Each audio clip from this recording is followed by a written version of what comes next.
Anaïs se fait des films. Se fait quoi ? Anaïs se fait des films. Qui se fait des films ? Anaïs se fait des films.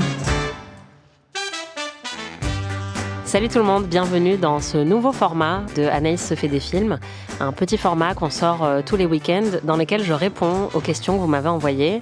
Déjà, je tenais à vous dire merci parce que vous en avez déjà envoyé beaucoup et elles sont toutes vraiment chouettes et promis, je vais essayer de répondre à toutes. En l'occurrence, cette semaine, j'ai décidé de répondre à la question de Cybèle qui nous a été envoyée par sa maman Marine.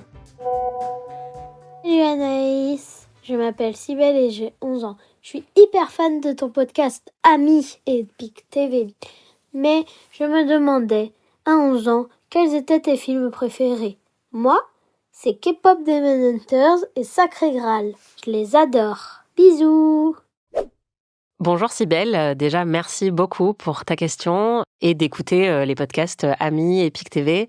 Quand j'ai écouté ta question pour la première fois, j'étais au festival de San Sebastian sous la pluie avec un gros rhume et ça m'a redonné la patate tout de suite de t'entendre, donc vraiment merci beaucoup. Alors déjà, j'ai peut-être mal compris, mais quand tu dis Sacré Graal, tu parles bien du film des Monty Python. Si c'est le cas, respect, très bonne ref, t'as l'air d'avoir très bon goût. Moi, je t'avoue que mes 11 ans, c'était il y a pas mal de temps, donc je m'en souviens pas très très bien. J'ai essayé de fouiller un peu dans mes souvenirs, mais déjà, il y en a deux qui vont peut-être te sembler familiers parce qu'on leur a consacré des épisodes d'Amis. C'est Un monde meilleur de Mimi Leder et Le Pacte des loups. Si j'en crois les réactions de Marie quand je lui ai montré ces films-là, je suis pas sûre que ce soit des super films, donc je sais pas si je pourrais vraiment te les recommander, mais ce qui est sûr, c'est qu'à l'époque, j'étais obsédée et je les regardais tout le temps.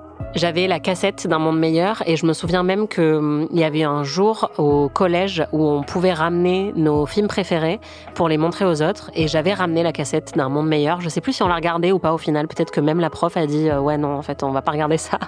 Mais tu vois, comme quoi déjà à 11 ans, j'étais obsédée à l'idée de forcer les gens à regarder mes films préférés. Et puis après, je t'avoue que j'avais un petit trou, donc j'ai appelé ma mère pour lui demander si elle se souvenait des films qui m'obsédaient quand j'avais 11 ans. Alors d'abord, elle m'a dit qu'entre Le Père Castor et Newport Beach, elle avait un blanc. Et puis finalement, ça lui est revenu. Comme tu aimes K-pop Demon Hunters, peut-être que tu as vu Shrek et Monstres et compagnie.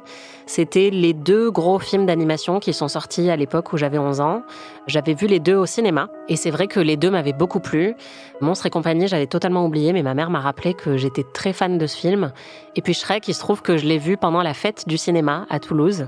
C'était un week-end où les places de cinéma coûtaient moins cher, donc j'y allais avec tous mes amis du collège.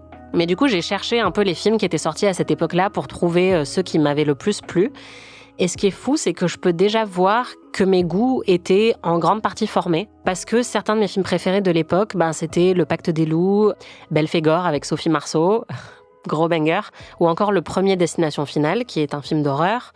Et ma mère m'a rappelé qu'on était allés voir au cinéma toutes les deux La Planète des singes, le remake avec Mark Wahlberg, et que j'étais totalement fan de ce film. Donc en fait, même à 11 ans, qui est quand même un très jeune âge, j'avais déjà une grosse appétence pour les films fantastiques et les films peut-être un petit peu inquiétants, un petit peu sombres. Il y en a un autre qui me plaisait beaucoup et qui pour le coup était sorti avant même que je naisse, c'était Labyrinthe avec David Bowie. I've done for you. I move the stars for no one.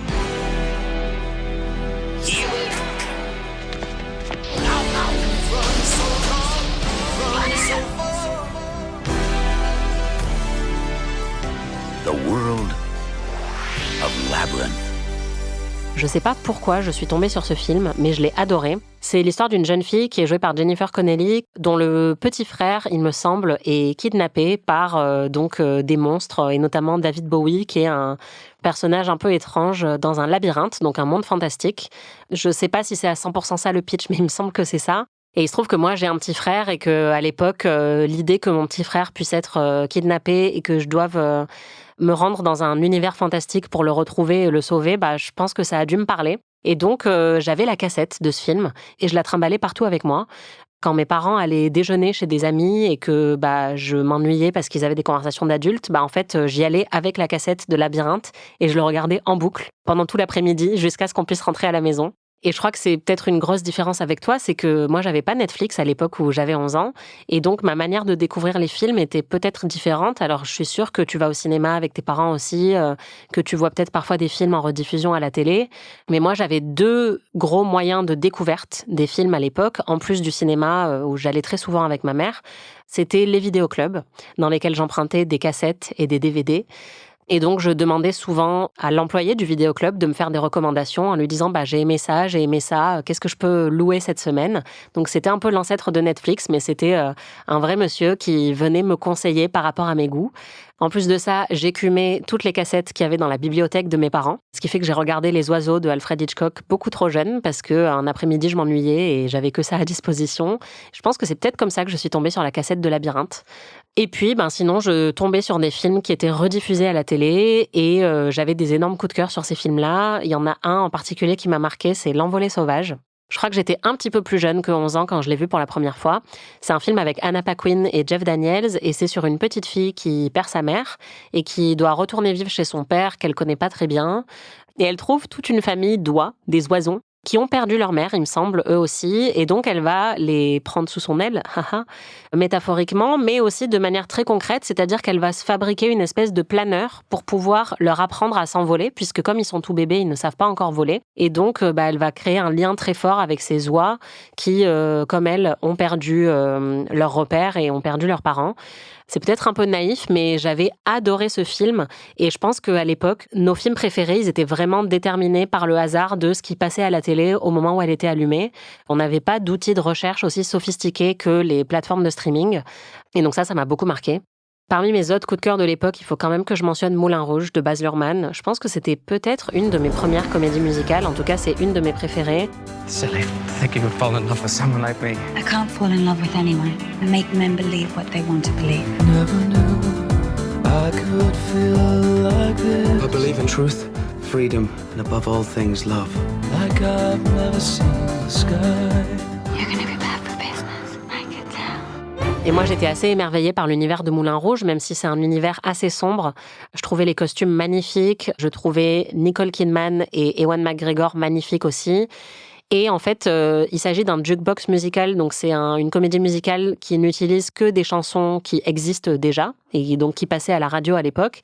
Et donc ça m'a permis de découvrir en fait plein de chansons que je connaissais pas, d'Elton John ou d'autres artistes puisque j'étais assez jeune. Et encore aujourd'hui, ça reste une de mes bandes-son préférées. Comme quoi, 11 ans, c'est vraiment un âge très très formateur pour nos premiers goûts cinématographiques. Il y avait un autre film que je regardais, mais ça en cachette parce que mes parents, je pense, n'auraient pas trop approuvé. On avait le câble et donc parfois je tombais sur des chaînes de cinéma avec des films qui étaient plutôt réservés à un public plus âgé et j'étais tombée sur un film qui s'appelle The Hall et ça parle de plusieurs étudiants qui, pour échapper à une sortie scolaire, vont aller s'enfermer dans un bunker sous terre et sauf qu'en fait ils n'arrivent plus à sortir. Et donc voilà, ça c'est le début du film. C'est un peu un film d'horreur. En tout cas, c'était assez horrifique pour l'âge que j'avais quand je l'ai vu. Et j'ai revu ce film des milliers de fois, c'est-à-dire que j'avais mémorisé le programme télé pour voir à quel moment il passait, quel jour. Et quand j'étais chez des copines, on le regardait, ou parfois quand elles venaient chez moi, on le regardait aussi. Sur le câble, j'ai regardé The Hall plein de fois. Et enfin, je pense qu'il y a 2 films qui ont été assez importants aussi pour moi à cet âge-là. Le premier, c'est Charlie et ses drôles de dames, qui est aussi un remake, qui était avec Cameron Diaz, Drew Barrymore et Lucy Liu. Elles vont là où personne n'ose aller. Elles font ce que personne ne peut faire. Alors quand on n'a qu'une seule chance pour réussir, c'est à elles qu'on fait appel. Vous êtes qui, vous? J'ai horreur de voler. Mais je suis leur seul contact. Mon nom, Charlie. Et je pense que c'était une énorme révélation de voir des personnages féminins comme ça à l'écran quand j'avais cet âge-là. Je les trouvais drôles, je les trouvais super belles, je les trouvais courageuses. Elles faisaient des arts martiaux, elles se défendaient super bien. Et c'était les héroïnes du film. Et donc, j'étais vraiment, vraiment très, très fan de Charlie et ses drôles de dames. C'est des films qui ont un humour un peu camp, un petit peu décalé, qui me plaisait déjà beaucoup à l'époque. Et puis le dernier que je voulais te recommander, peut-être que tu l'as déjà vu, ou peut-être que ça te plairait si t'es fan de Sacré Graal et des parodies. Ce film, c'était La Tour Montparnasse Infernale. Des cascades. En cascade. Papa, personne ne bouge, hein? Des effets spéciaux. Sinon, je tire une balle dans la tête à la main. Très spéciaux. Des costumes. Très lourds. Du feu. Oh la vache! Des explosions. Pardon. Des trucs qui collent. De la sueur. Des scènes très chaudes. Je crois que nous avons affaire à des professionnels. Un gros classique pour les gens qui ont mon âge. C'est un film qui a été écrit par le duo de comiques Eric et Ramzy. C'était leur premier film au cinéma, il me semble. Et ça parle de 2 laveurs de vitres qui lavent les vitres de la tour Montparnasse et qui vont se retrouver au milieu d'une prise d'otage. Et donc, c'est une parodie de plusieurs films d'action, notamment Piège de cristal, La tour infernale ou Matrix. Et j'étais totalement fan de cette comédie, je la trouvais hilarante et il y a certaines répliques que j'utilise encore très souvent, notamment « On dirait une pizza 4 chaussures » et « Il est mignon mais c'est un tout petit breton ». Il faut voir le film pour comprendre ces références-là. Peut-être que tu l'as vu, sinon franchement je te le recommande. C'était une de mes comédies préférées à l'époque. Voilà, j'espère que cette réponse t'a intéressée. En tout cas, moi, je vais aller regarder K-Pop Demon Hunters parce que tu n'es pas la première personne à m'en parler. Et même si je regarde beaucoup moins d'animation maintenant que je ne le faisais quand j'étais plus jeune, je suis quand même curieuse de voir à quoi ça ressemble. En tout cas, je te remercie vraiment pour ton message et pour ton écoute. Et puis, à très vite, j'espère.